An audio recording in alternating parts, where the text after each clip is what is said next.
come up out of your life of prayer and then apply that to whatever the Lord has given you to do. And never say, oh, this is, what good is this? No, it belongs to the very creativity of God, participates in it. And God has given you this work to do on behalf of people. And it might be, putting together a camera. It might be sewing clothes.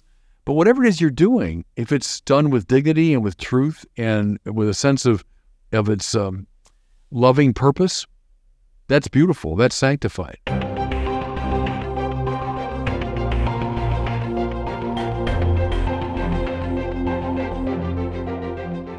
Welcome back to the Word on Fire show. I'm Brandon Vogt, the host and the senior publishing director at Word on Fire. Is work something good or something bad? Is it central to being human, or is it a punishment resulting from sin? And how do we understand work theologically in relation to God? That's what we'll be discussing today with Bishop Robert Barron, joining us from Rochester, Minnesota. Bishop, good to be with you as always. Hey, Brandon, how are you and the kids doing? Yeah, we're doing really well. We just got back from our long cross-country road trip. We drove all the way out to Denver to have our boys attend Camp Wojtyła. Big shout out to the good folks out there. And then we stopped by and saw you and Father Steve for a while there in Mount Minnesota. Rushmore before us, right? And then you went to Chicago and then back to Florida.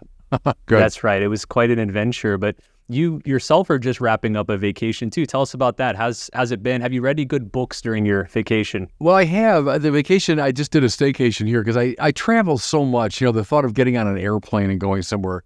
So I just stayed here at my home in Minnesota and for a couple weeks really, and the weather was great. And I did read things that that are not connected to projects. It would just be, for fun. One is the intellectual autobiography of the great Peter Brown. Peter Brown, the Oxford historian that wrote the definitive biography of Augustine.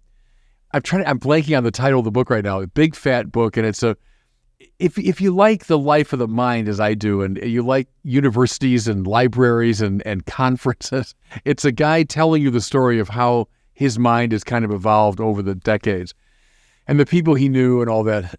So I was reading that, and let's see, what else during the vacation was I reading? I read a book on Girard book you were reading? Yeah, that's right. I got that book on Girard. It's a collection of his shorter pieces and aphorisms, and that was quite fine. And I read that biography of Russell Kirk by Brad Burtzer. When I was down at Hillsdale College, he gave me a beautiful hardcover, leather-bound version of it. So I've been reading that too for fun. So anyway, the vacation was great. Well, speaking of books, a new book just arrived at the Word on Fire offices, which we're all very proud of. It is called The Theology of Bishop Barron, and it's written by the esteemed Catholic theologian Matthew Levering. This is not just a biography of you, Bishop, but what it does is explore the key themes of your theological vision and traces your development as a theologian from the 1970s to the 80s to the present. But the unique way that Levering has structured this book is by putting you in critical engagement with a whole cast of characters from your formative period, including Andrew Greeley, Michael Corban, Raymond Brown, Edward Skilebex, John Meyer, George Lensbeck, Alistair McIntyre, Stanley Hauerwas, and Richard Rohr. So a very eclectic group of thinkers. But what he does is show how you appropriated, elaborated, and often critiqued the thought of these interlocutors to develop a nuanced theology of your own. So tell us about this book and your thoughts about it, and Matthew Levering is the author. Well, I guess I'm simultaneously embarrassed by it and very proud of it, because I think you and Matt and some others approached me a while ago about, the prospect of doing this book. And of course, I love Matt Levering. He's, I think, one of the brightest theologians writing today. He's published a number of things for us, but he to me is the successor of Avery Dulles, meaning someone that knows how to read the theological scene and really sum it up in a helpful way. He's one of the great teachers of theology on the scene today. So I was, very flattered that he wanted to work on my book, on my work. What he does, and you hint at it there, is he knows so well all the people that over the years I've been reading. And so when you read something that I write, he can say, oh, that's from McIntyre, oh, that's Hauerwas, but now cautioned by Aquinas, and oh, that's Aquinas, but but now the fathers are coming into play in a way that kind of, checks that perspective. And he's very good at knowing the people that I read. Probably for a lot of my readers, I have footnotes and things, but they might not be all that interested in the footnotes. Matt loves footnotes, so he'll go through all of that material. So I think if you are interested in figuring out, where my thinking has come from, how it's evolved, it's a very useful study. I did read it, in manuscript form, but I kind of on purpose backed away from it. I didn't want to, say to Matt, "Oh, you'd be better change this," or that's not. I just sort of let it go and let him, give his interpretation, which I very much appreciate. So it's a fine book. Again, it's called The Theology of Bishop Barron by Matthew Levering, and it just came out today, actually, Monday, August 28th. All right, Bishop. Well, as we are approaching Labor Day, which is next week, Monday, September 4th, Labor Day, as we all know, is the federal holiday in the United States, celebrating the American labor movement and the contributions of all workers to this great country. I thought this would be a good opportunity to talk about the topic of work, which figures very centrally into Catholic social teaching. Before theorizing about work itself, though, I thought I'd pitch you a softball and ask you about your own work history. What was your first job, or any memorable jobs before you entered the world of academia? Yeah, my first job was Crocs and Bertano's bookstore in Oak Brook, Illinois. I was 16. My brother was working there. Crocs and Bertano is gone now. There was a great kind of flagship store in downtown Chicago, and then there were about 20-some branches of it all over the Chicago area.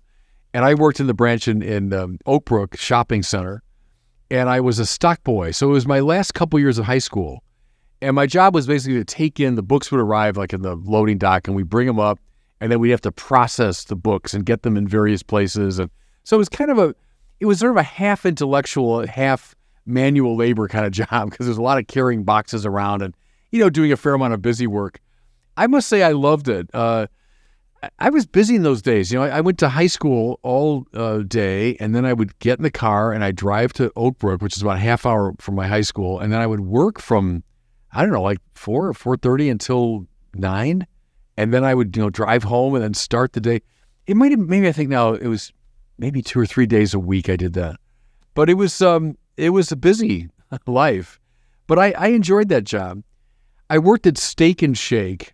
I think those are gone now. There was a chain of restaurants, and I worked there for 3 days one summer because I was a dishwasher, and it was like this super hot summer, and I was in the back in the kitchen with one of those old-fashioned dishwashing machines, blazingly hot, and I hung in there for like 3 days, and I said, no, I can't take this, and I quit.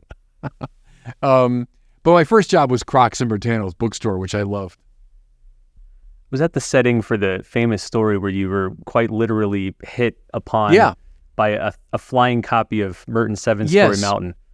My brother came into the stock room in the back, and in those days, if a book had been on the shelf too long or was damaged or something, they would take a paperback, take the cover off of it, and they'd send that somewhere, and then the book was just available. So it was a coverless paperback of the Seven Story Mountain, and he threw it at me, and I was sitting there, and he said, "You'll like this, it's by a Trappist monk." And I said, "I don't want to read a book by some Buddhist." And he said, "Trappists are Catholics, you idiot."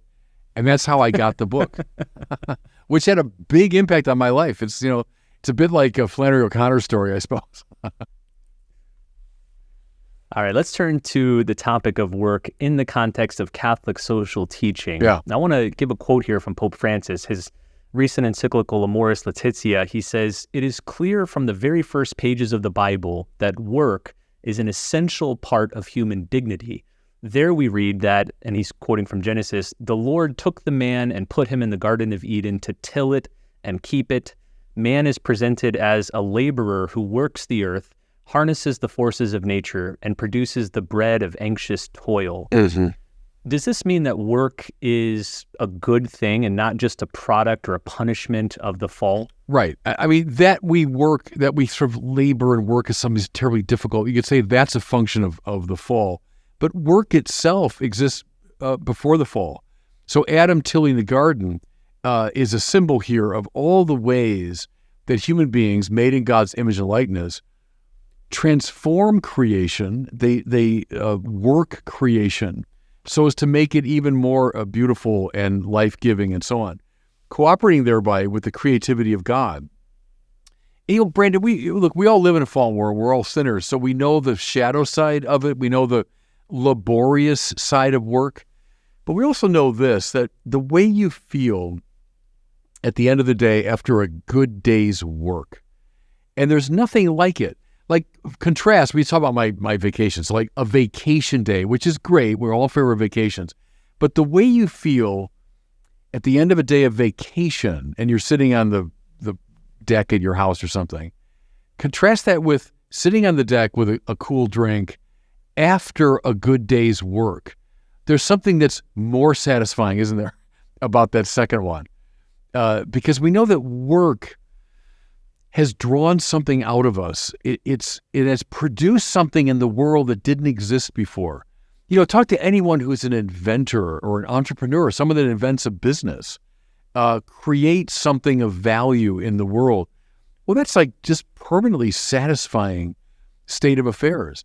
And then even the way that your body is involved, you call upon the energies and skill of your own body when you work.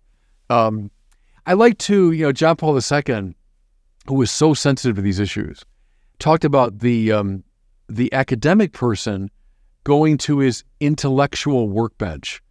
And that phrase has stayed in my mind ever since I read it, because that's a lot of my job, is to go to a desk with a computer and I'm writing and so on. And to see that not as some kind of effete, elitist sort of thing to do, but I'm going to my intellectual workbench. Like someone who's cobbling shoes, well, I'm cobbling a text or I'm cobbling a talk or something. Work is beautiful as it calls forth our creativity, engages our energies, and produces something really new and beautiful in the world. See, because I've said this a million times, God does not compete with us. God has zero interest. He has nothing to gain from us. So he wants just to give to us. He wants us to participate in his causality and his creativity. And that's what work is at its best. I think most of us grasp the basic dimension and purpose of work, which is we work so we can earn money to provide needs for ourselves and for those we support. However, for Catholicism, work is more than just its functional dimension. It's a form of participation in God's own creation. Can you talk about the distinctively Christian understanding of work? How does it make us co-creators with God? Yeah, because think of this in Aquinas. Thomas says that God makes the world indeed good and very good, but he doesn't make it finished. And I think people miss that point a lot. All they see is, there's the perfectly finished world, and then we fell from that perfection. That's not really the image. The image is God makes the world good, indeed very good, but then he allows for its development. So this whole kind of evolutionary consciousness that we have now, to my mind, is perfectly congruent with the Bible, that the world good, but now continues to sort of unfold according to an evolutionary process. In a similar way, we make the world better. So it's good, how lovely nature is. But see, if we just sat back and ate grapes and looked how beautiful nature is, well, we'd get bored after a while, and the world would not be as beautiful as it could be, because our job is to work with nature, and I'll bring all Laudato Si into it, respectfully, not in a exploitative way, not aggressively. Think of your friend Tolkien. We don't want to become like Sauron or like Saruman, destroying the natural world.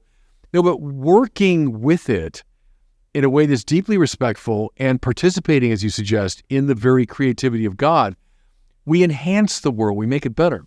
And then press it a little bit.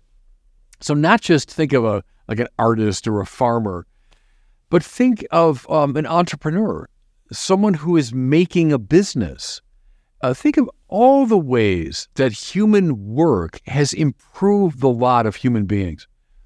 The fact that here you and I we're thousands of miles apart, and we're talking effortlessly to each other through these elaborately complicated machines.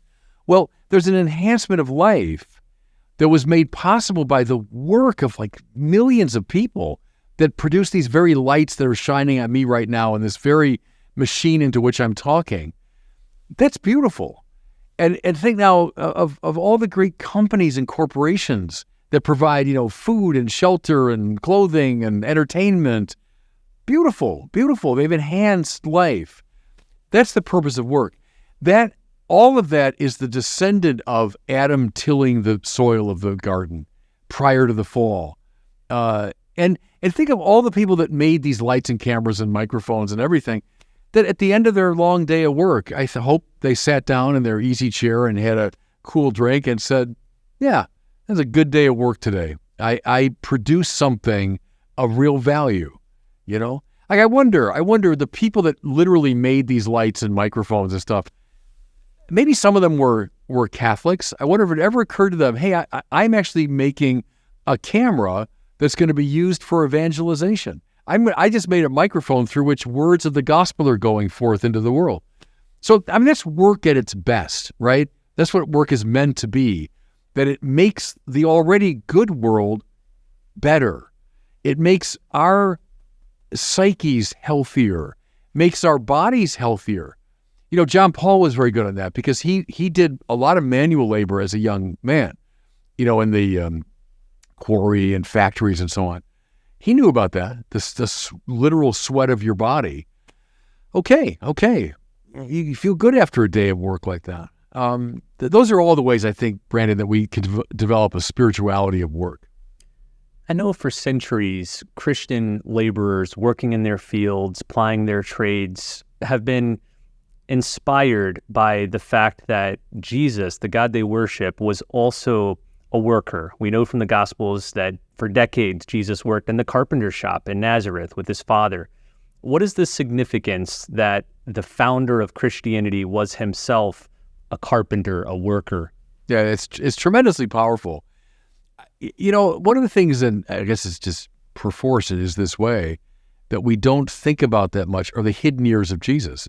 They're hidden, so there's not much we know. But it's interesting to speculate about that for the vast majority of his short life, he lives to be only, let's say, around 30 or so.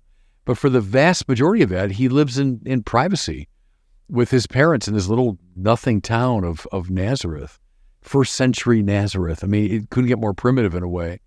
And what's he doing? He's a carpenter. A tekton, the Bible says. So some kind of a producer, laborer that makes things.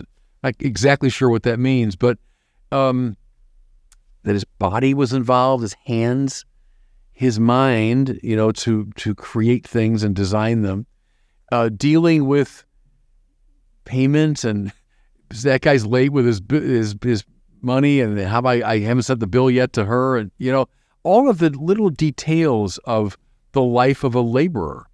Beautiful. The Word made flesh deigned for the vast majority of his adult life to live precisely that way, thereby sanctifying it. So everything we've just talked about is sanctified because Jesus himself lived that life and practiced those activities.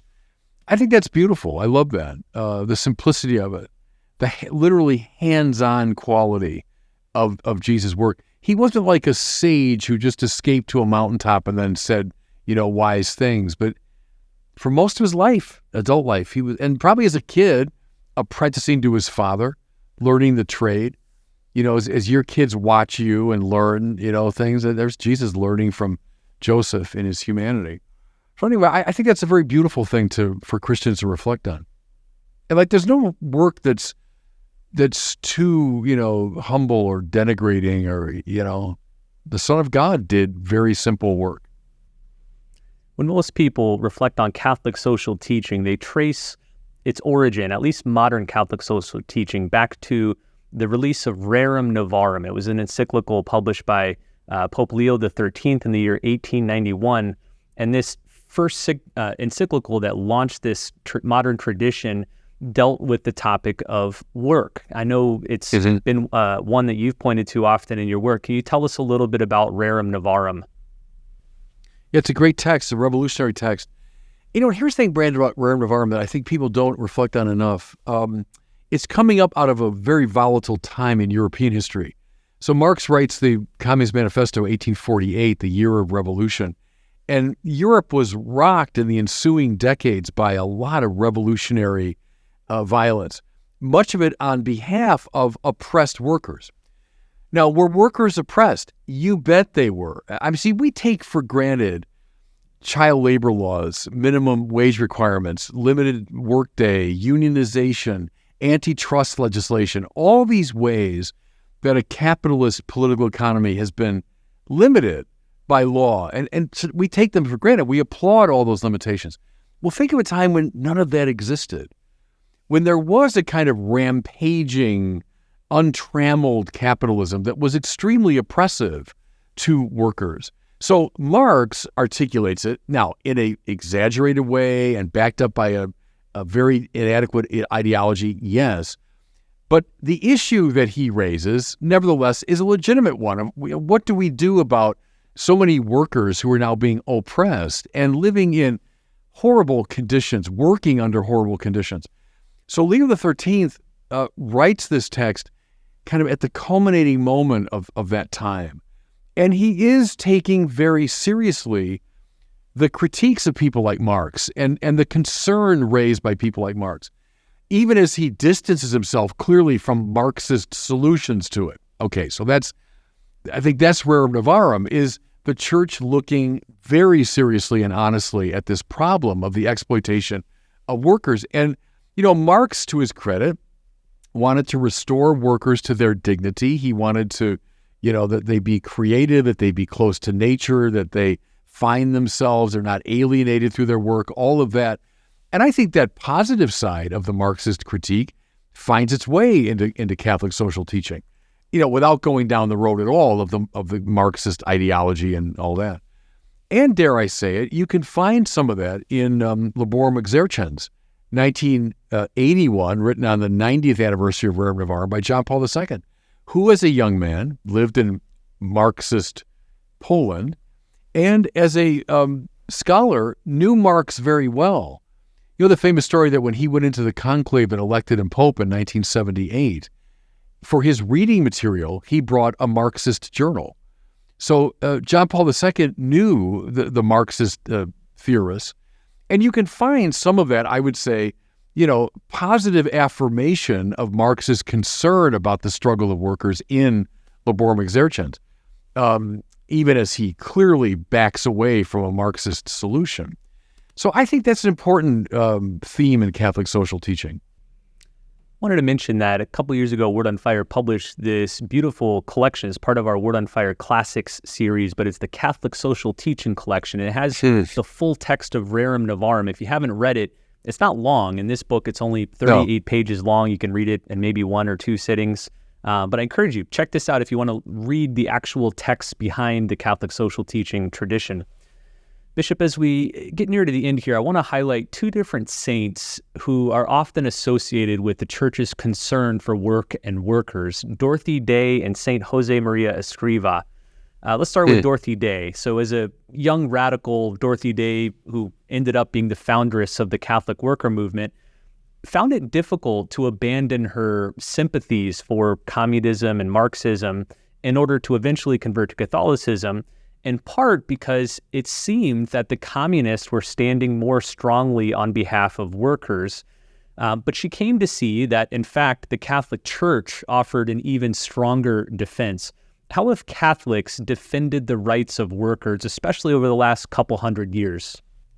Well, you see it in the social teaching tradition. So in Rerum Novarum, for example, the strong advocacy for unions, which was pretty radical at the time. Or you see in Quadragesimo Anno, which means on the 40th year, and it was written on the 40th, 1931, Pius XI. And, there you find the focus on subsidiarity and the importance of the local control. And that's not just a political, that's an economic category too. Read again, your friends like Lewis and Tolkien and Chesterton were very strong on subsidiarity, distributism, and all that. And those were very pro-worker. In fact, I happened to stumble on it just the other night. There was the very first of the Lord of the Rings films, and And when you watch, Saruman and the destruction of nature and the exploitation, the workers that he creates out of the earth who are just like slaves of his economic and military and political ends.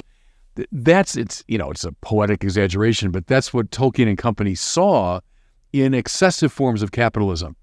It doesn't respect the local community, doesn't respect nature, doesn't respect the integrity and freedom of the worker, all of that.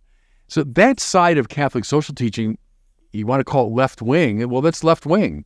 It doesn't favor an untrammeled capitalism, doesn't favor a completely free market system. It wants to see both a moral and legal restriction of those realms. So I think that's an important caution. People like Dorothy Day, I think, would have deeply appreciated that too. Look at her paper. It's called The Catholic Worker. So you're right. She wanted to advocate the rights and dignity of the worker, but within a Catholic context, not a communist context. She probably did see that in our country, some of the communists and socialists were more attentive to the needs of workers than capitalists. Now we can quarrel with Dorothy Day and say, well, she leaned too far left in her theorizing. Fair enough. But the principle, I think, is an altogether valid one. Who's the other figure you mentioned? Dorothy Day? Yeah, and Escrivá. Escrivá, a different figure. He's a priest and a spiritual master, founder of Opus Dei. He devoted much of his life to developing a spirituality of work and helping especially laymen to find God in their work, not separating the two. I have work over here and church life over here. Here's a good quote from him. He wrote, quote, "Your ordinary contact with God takes place where your fellow men, your yearnings, your work, and your affections are. There you have your daily encounter with Christ. In the midst of the most material things of the earth, there is where we must sanctify ourselves, serving God in all mankind." How can we find God in our work? I think Escrivá is interesting because his Opus Dei emerges out of the time of the Spanish Civil War, when there was this great battle between a more right-wing militaristic, setup and then a communist setup, a socialist. And so he's sensitive to that battle. And I think you can hear in that language a deep concern about workers and about ordinary people. He doesn't want them to be set aside. And I think it's what we talked about earlier, is that you're doing the simplest task, but you do it well, you do it with intelligence, with dedication, with creativity, with a sense of the value to another. That's altogether dignified, that work. That takes on a spiritual quality that it wouldn't otherwise. So I think it's come up out of your life of prayer and then apply that to whatever the Lord has given you to do. And never say, oh, this is, what good is this? No, it belongs to the very creativity of God, participates in it. And God has given you this work to do on behalf of people. And it might be, putting together a camera, it might be sewing clothes, but whatever it is you're doing, if it's done with dignity and with truth and with a sense of its loving purpose, that's beautiful, that's sanctified. I think that's how Escriva would have seen it.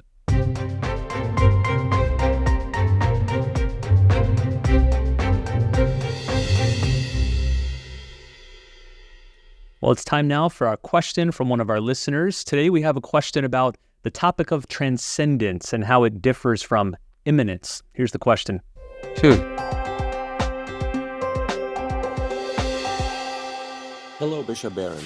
You often use the term transcendent or transcendence. It seems like such words are used to point to things or phenomena that exist outside of this world, but it is difficult to derive a clear definition of these terms. Can you please explain what you mean by the transcendent, for example, contrasting this with the opposite term of immanence? Thank you. Yeah, thank you for that. One way to do it is use Kantian language, the categorical. That's the world that I can categorize. So the world of ordinary experience, I can compare this to that. I can say this being belongs in this category, that being in another category. The categorical world is the world of ordinary sense experience and so on. The transcendent is what lies beyond that. So remember this line from Hegel, to know a limit as a limit is already to be beyond the limit. So the fish in the water doesn't know his watery world as a limit.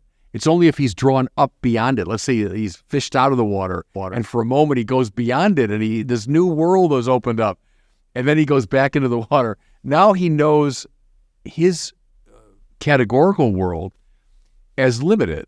That means he's already beyond the limit. So through a number of experiences, the philosophers call them limit experiences, we sense, it's as though we're like a fish that we're drawn up out of the water. Times of intense joy, times of intense sorrow, times of intense loss, times of wonder, the sublime, Kant calls it. When we come to the limit of our ordinary experience, but to know it, see, as a limit is already to be beyond it. That beyond world, which, and you're right in this, that by definition can't be categorized. That's why we start gesturing toward it with poetic talk. Doesn't mean that we've surrendered, as that's the only language we have at that point. But we've noticed that there's something that lies beyond the categorical realm. That's the transcendent. Now, in the ultimate sense, that means God.